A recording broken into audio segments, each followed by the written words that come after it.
আরও এক দফায় তীব্র তাপপ্রবাহের কবলে ইউরোপের বিভিন্ন দেশ। ইতালির ২৭টি শহরে জারি করা হয়েছে সর্বোচ্চ রেড হিট অ্যালার্ট। প্রচণ্ড গরমের কারণে ভ্যাটিকানের সেন্ট পিটার স্কোয়ারে পোপ লিওর সাপ্তাহিক সাধারণ সাক্ষাৎকার ভবনের ভেতরে আয়োজন করা হয়।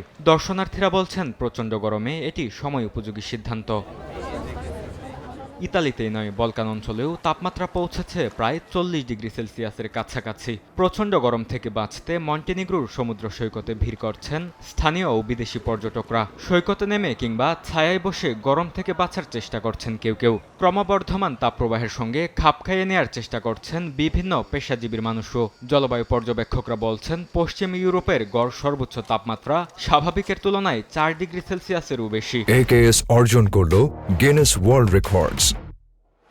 AKS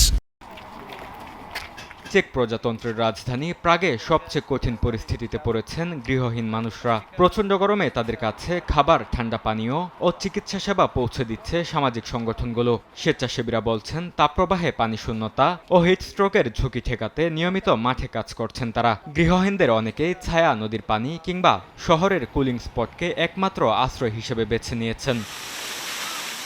এদিকে পূর্ব এশিয়াতেও ভাঙছে তাপমাত্রার রেকর্ড। দক্ষিণ কোরিয়ার সিওল ও আশেপাশের এলাকায় তাপমাত্রা ৩৯ ডিগ্রি সেলসিয়াসের কাছাকাছি পৌঁছেছে।